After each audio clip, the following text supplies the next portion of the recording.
Please join me in giving a warm welcome to CRES Senior Advisor and former U.S. Senator Kelly Ayotte and Senator Mitt Romney.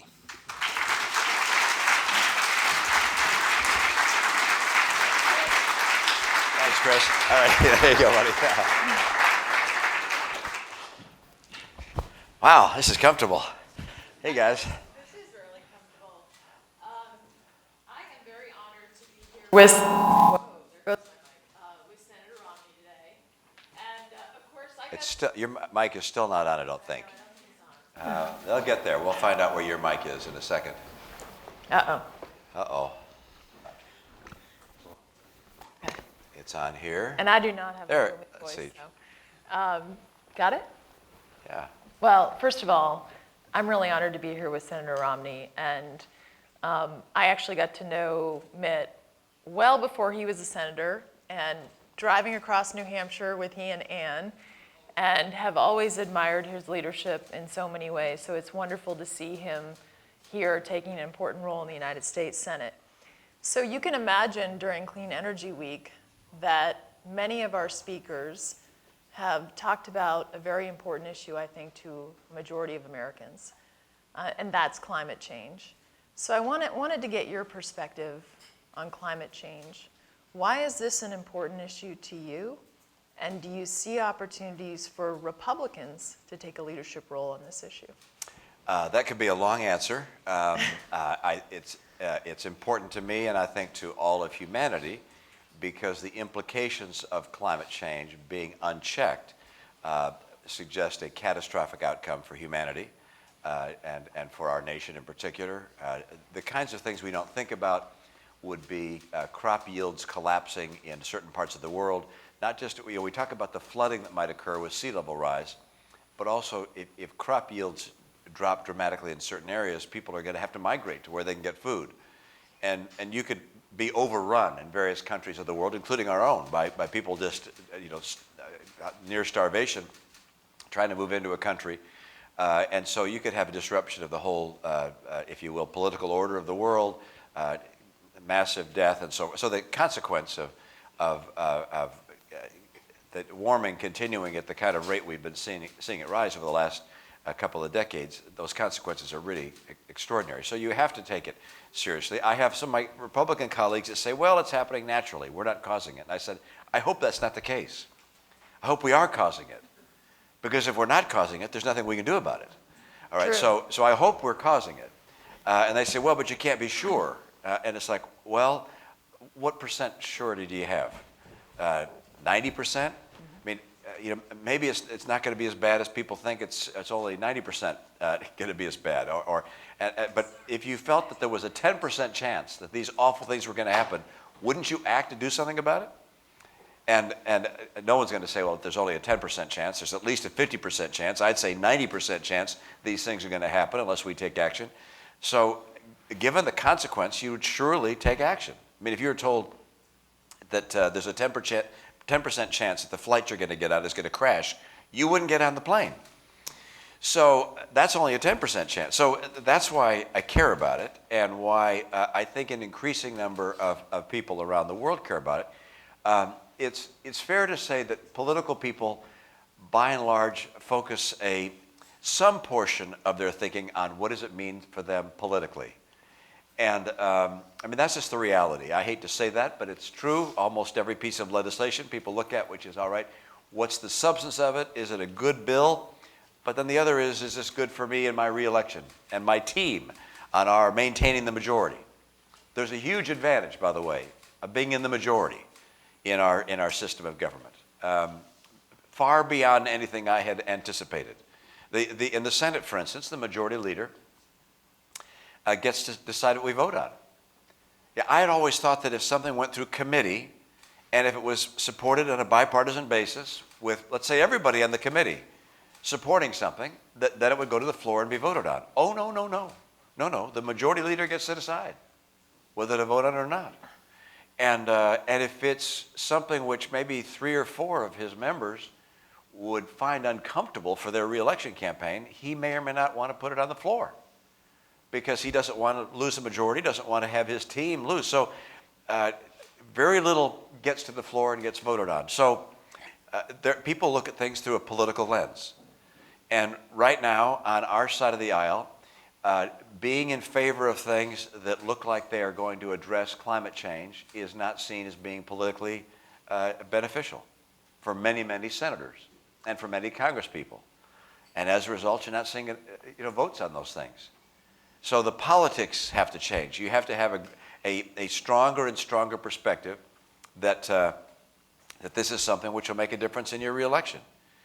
And I mean, you know this better than I do. You were there longer than I've been there. I've been there 9 months, so I'm a babe in the woods. And I will tell you, you're absolutely right about being in the majority, because I served in the minority and the majority, and it's a huge difference. Yeah, it's a whole new world. In terms of what you can get done, and even the opportunity to get something to the floor. But you're right, the politics do need to change. As now on the sort of being on the outside, serving on a number of corporate boards, the private sector has really embraced this issue.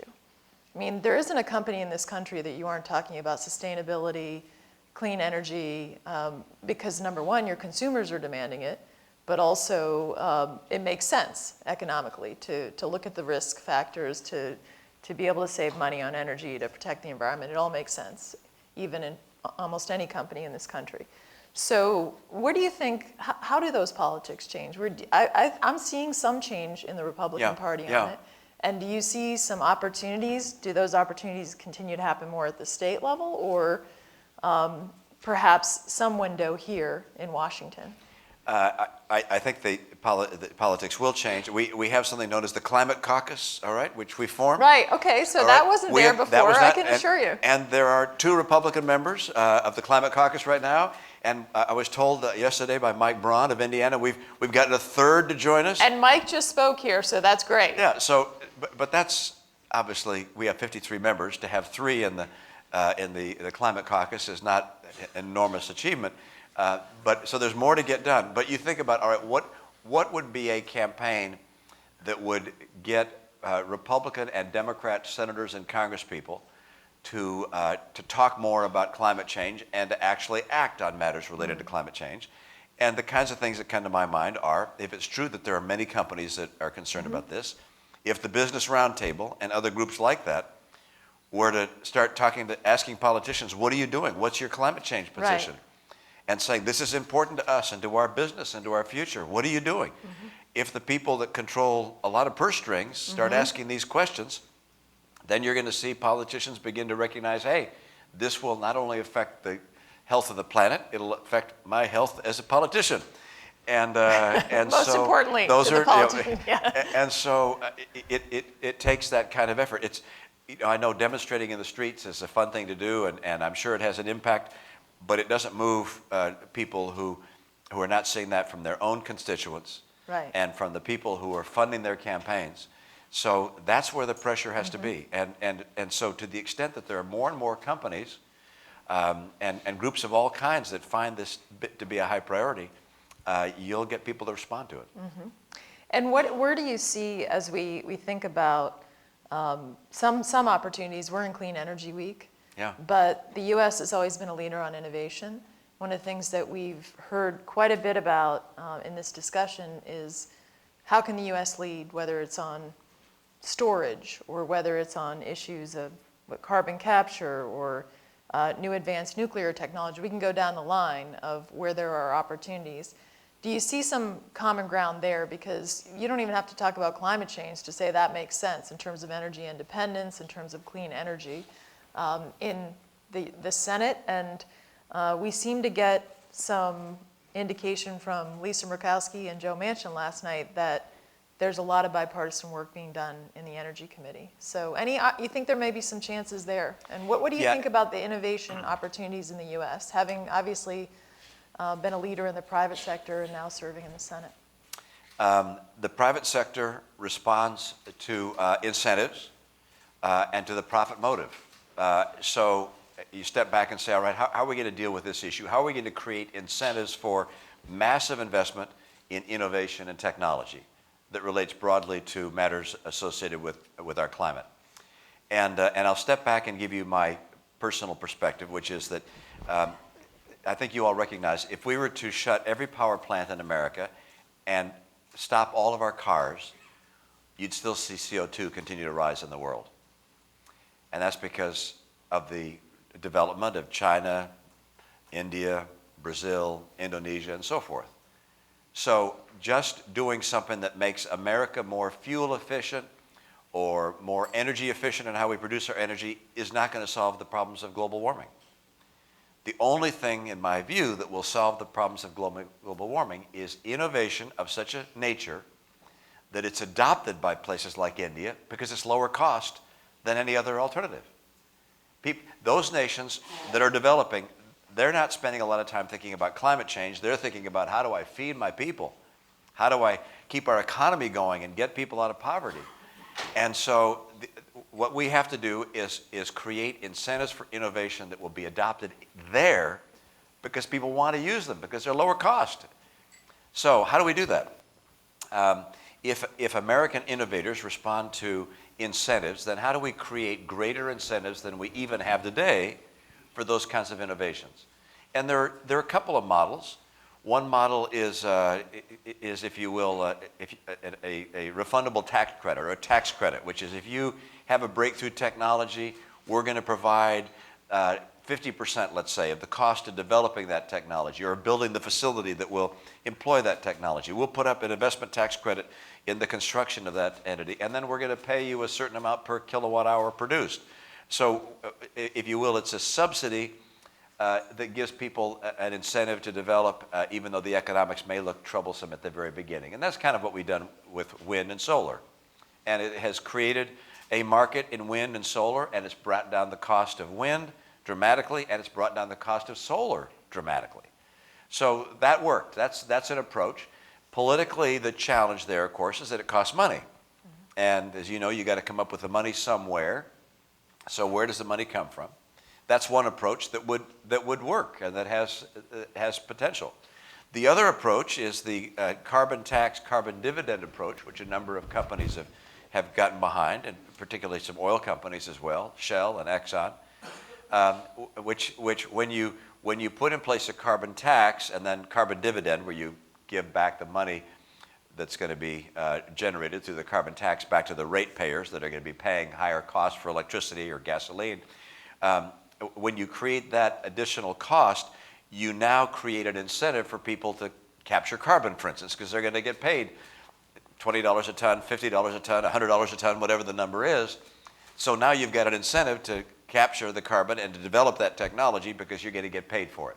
So those are two of the models that create incentives for innovation. And for me, that's how I look at these different ideas relating to climate, which is not just will it make America emit less CO2 and methane, but will it lead to the adoption of technology throughout the world? Mm-hmm. Because that's the only way we're going to start getting the curve of CO2 and methane, getting that curve to come down and ultimately solve the climate crisis that might be developing.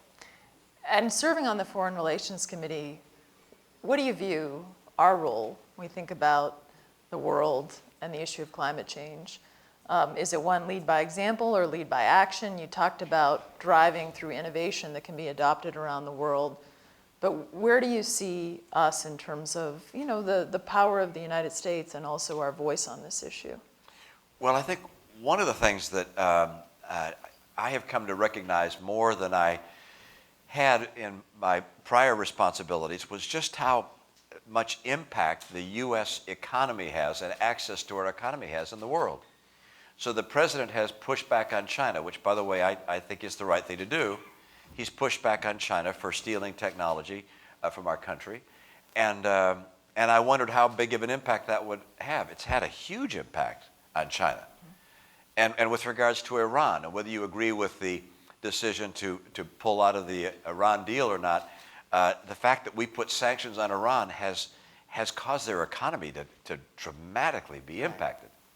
So the U.S., we have a lot of muscle, more than one might have anticipated, but part of that is just the size of our economy, but part is also because the dollar is the currency of the world, the reserve currency of the world, and as we restrict access to the dollar or the free movement of the dollar for a particular country, it puts them in a real tough position. So anything we care about a lot, we can influence other nations to care about as well. And so if this is a global problem, as I believe it is, I believe we should participate on a global basis. I was one of those that said it was a mistake to pull out of the Paris Accord, not because the Paris Accord was by itself going to solve the problem that we're concerned about, but because the Paris Accord was a step. Right. And it was also the symbolic nature of... And the symbolic nature of, no, we're not with the 100 and some odd nations that are part of the Paris Accord, we're with Nicaragua.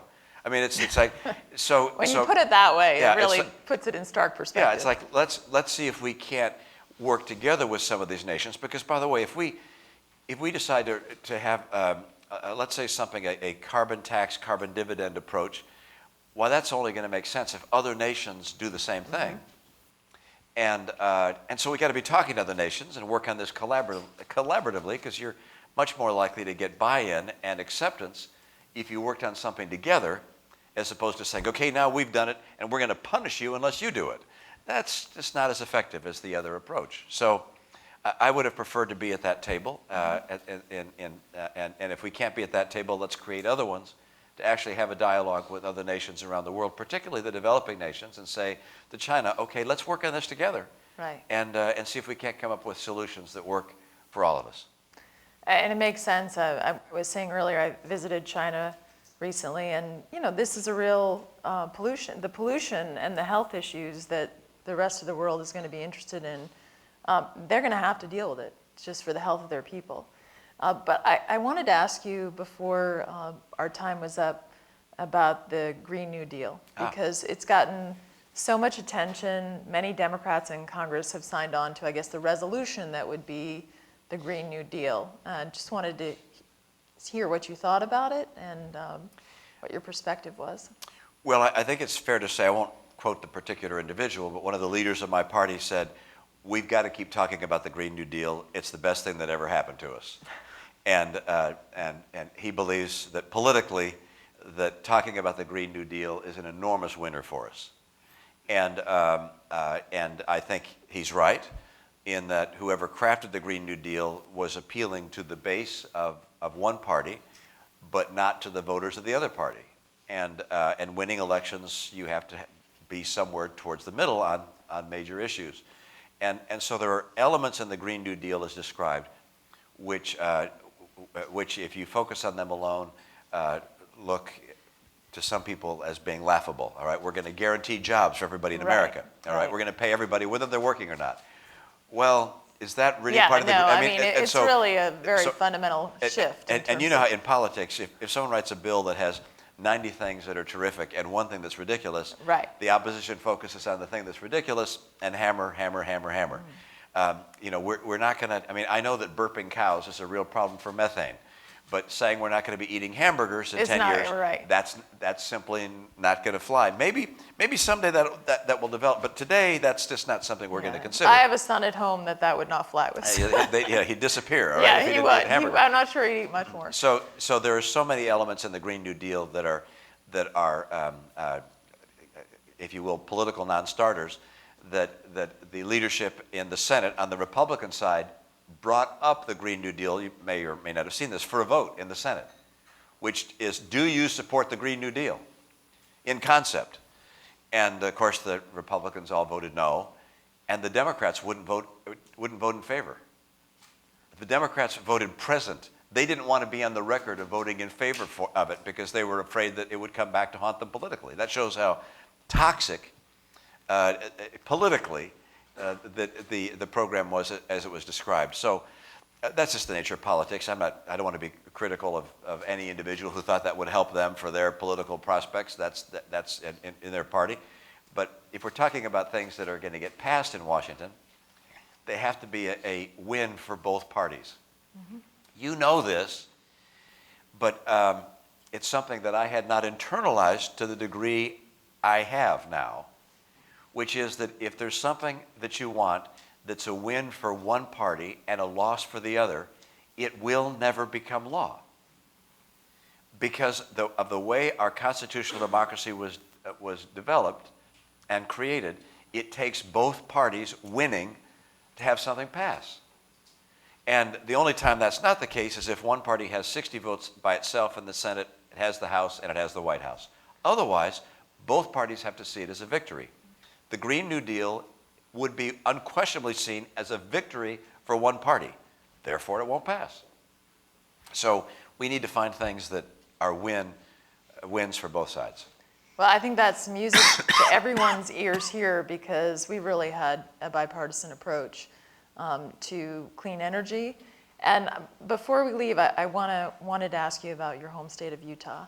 And there, just in terms of, we were talking behind stage about the impact of climate in Utah, what a beautiful state you represent, and then also some of the clean technologies that are happening there to deal with pollution issues in Utah. So can you tell us a little bit about your home state and why this matters there? Yeah, Utah's geography you may not be familiar with unless you're a skier, but that is there's a mountain range that goes down close to the middle of the state, and the Wasatch Mountains and various mountain ranges continue all the way down the state, and we all live on the windward side, if you will, of the mountains. I mean, when I say we all, probably 80–90% of the population lives up against the mountains, and the prevailing winds bring the wind from the west to the east, and so it locks these prevailing winds against the mountains. And so we have something which occurs, which is called an inversion, which is sometimes the cold air gets trapped above the hot air, and the cold air captures everything underneath and does not let it escape over the mountains. So it's jammed up against the mountains, this cold air, and all the pollution, all the normal automobile pollution, industrial pollution and so forth, just goes into the atmosphere and gets stuck there. And that can go on for a couple of weeks. And it starts out just looking kind of like it's misty or cloudy, and it gets worse and worse. It gets gray, and it can get really dark. You can hardly even see through it. Dangerous to breathe. And it's just the nature of the geography. So we care very deeply about not just about CO2 emissions, but even more significantly about just emissions generally of all kinds, pollution of all kinds.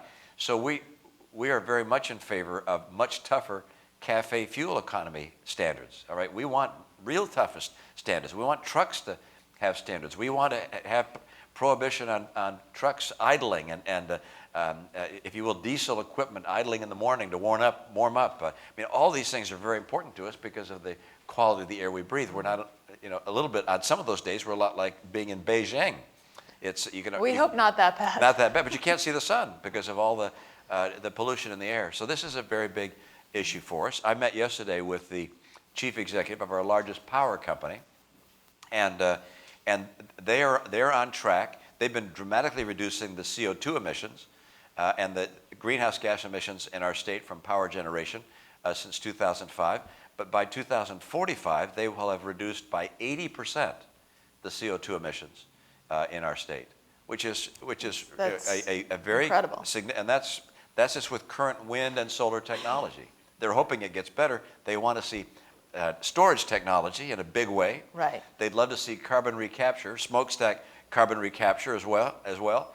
But there are all sorts of ways of getting there. But they're saying, look, we're going to be replacing our power generation entirely with these new technologies. So I'm very excited about that. The state is at the forefront in making these kinds of changes. But I want to see that happen for the nation and for the world. And that's something you and I keep working on. Absolutely. And on that note, we're so fortunate to have you in the Senate. And please join me in thanking Senator Romney for a great discussion today. Thank you. Thank you so much. I won't shake your hand because I don't want you to get cold. Thank you.